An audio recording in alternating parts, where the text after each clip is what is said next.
pinakauna natin pag-uusapan ay yung aking trading journey progress. No, ano dumi yung nangyari? Matagal na din ako din nakapag-update doon sa aking FTMO 10K account na challenge. Pero sobrang ganda na nangyari, no? Sobrang may magandang nangyari sa akin. So, unahin muna natin yung dalawa kasi to bad news tsaka good news. So, una yung muna tayo, bad news muna tayo. So, sa bad news ay na breach ko yung phase 2 ng aking 10K account, 10K FTMO account. Na breach ko yon. Almost hit na sana natin yung profit target. So, yun, ganun na nangyayari. But the good news is, hindi ko pa to nasabi dito sa channel ko na to, no. Napasama ako sa mga malulupit na mga trader. Nabanggit ko pala sa last video ko pero hindi masyadong So, currently ngayon, I am with the 30-minute trader na mga coaches and isa ako sa assistant nila and I am working with them. Every week na meet ko sila and I'm very, kumbaga, sa journey ko na to sa trading, sobrang malaking huge breakthrough siya sa akin, no. Especially before pinapanood ko lang sila sa YouTube and sa social media, and then right now nakakasama ko sila. So sobrang, kumbaga, magandang step to para sa akin, no. And then yung plan ko is, since naging funded trader na ako before, no, alam ko na makukuha ko pa rin siya. Pinagsasabay ko kasi yung aking work, which is yung work ko ngayon as a MTC teacher, and then yung trading. So yung plan ko is before mag-end tong 2024, I'm going to purchase a 100k account sa FTMO, and then tatrabahuin ko yon for maybe, let's say, 6 months or maybe a year, no, since unlimited naman yon. And then before matapos yung aking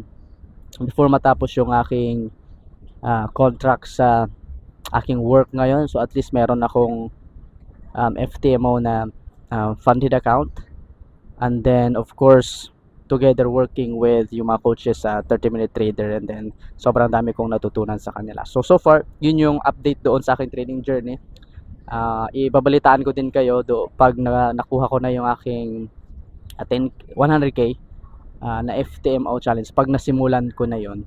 So yung gusto ko ding i-share sa inyo na isa ay about personal life naman.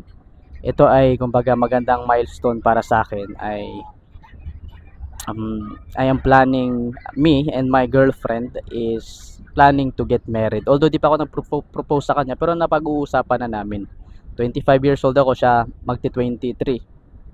And we are thinking na magandang time na siya for us to, alam mo yun, settle down.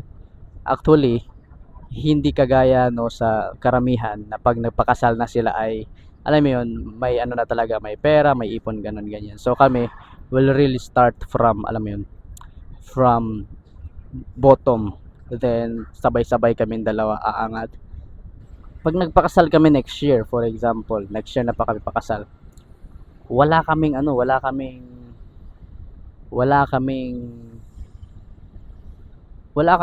family dito sa Manila na, alam mo yun, privilege na magbigay sa amin ng bahay or anything, no? Actually, marami din naman ganyan. So hahanap talaga kami ng mauupahan, ganun. Syempre hindi naman ganun kamura dito sa at syempre ako, nagsisimula pa din naman ako mag-ipon. Pero I really believe na makakaya namin tong dalawa. So may dalawa akong trabaho, then trading. Although wala pa akong malaking kita sa trading like mga coaches at 30-minute trader, no, na sobrang laki na nakikita nila, at yung iba kong mga kakilala din sa trading. Ako somehow, alam mo, nagsisimula pa lang din. Okay, but I will watch this video again maybe 5 years from now, and then I'm for sure I'm going to say thank you sa sarili ko dahil sa moment of life, in life ko na to, ay nagpatuloy ako. Ito talaga yung kumbaga, ini-aim ko in the next 5 to 10 years for me to become financially free. Yung tipong, alam mo yon, hindi ako natatakot to go anywhere sa mundo, Tatakot in terms of my financial stability kasi I can afford it, mga ganon, no, and then I can spend lot of time sa aking family without thinking or worrying about finances. So yun, so paano ko ba yun magagawa is to really focus sa trading, entrepreneurship, no. I'm learning with this wonderful coaches na kasama ko ngayon. And I am also sharing kung ano yung mga natutunan ko. May mga times na ako yung pinapa-share nila, ganito, ganyan. Kasi nga, naging funded trader din naman ako. Kailangan ko lang ipagpatuloy itong journey na to. So, siguro para sa mga nanonood, para sa inyo, kung same tayo ng situation ngayon, age, alam mo yun, minsan may mga times na hindi mo alam talaga kung ano yung specific na mangyayari. And that's good lang. Kaya as long lang somehow alam mo yung, alamin mo lang kung ano yung gusto mo. And then trust God. Although hindi tayo perfect, we have lots of weaknesses na minsan nagpapakita tayo na, alam mo yun, minsan na-feel natin hindi tayo worthy sa mga blessings ng Diyos. Pero I believe that God is very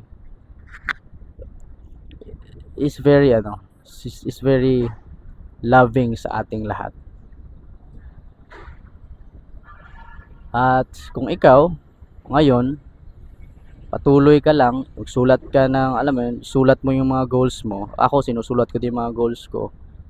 Then darating yung time natin, no, na papasalamatan natin yung sarili natin. Kasi nagpatuloy tayo instead na parang mawalan ka ng gana sa buhay. Gawin mo na lang yung fuel. So yun guys, in the coming days or next week maybe, I'm going to post more videos about sa yung aking 100k FTMO account, and then maybe some educational videos naman, no, about sa trading, and of course syempre yung other hobby natin, which is pagsasayaw. Guys, yung pagsasayaw talaga, napansin nyo sa mga shorts ko, puro sayaw yung andoon kasi, and also hiking kasi yun yung stress reliever ko. So pag sumasayaw ako, minsan pag malungkot yan, sayaw lang, di ba? Nawawala yung stress natin sa mga ganun. So ikaw din, kung dapat may ibang bagay ka din na ginagawa sa mga free time mo. That's it for this video guys. I hope na nagkaroon tayo ng magandang time both na nakapag-usap. And see you next time.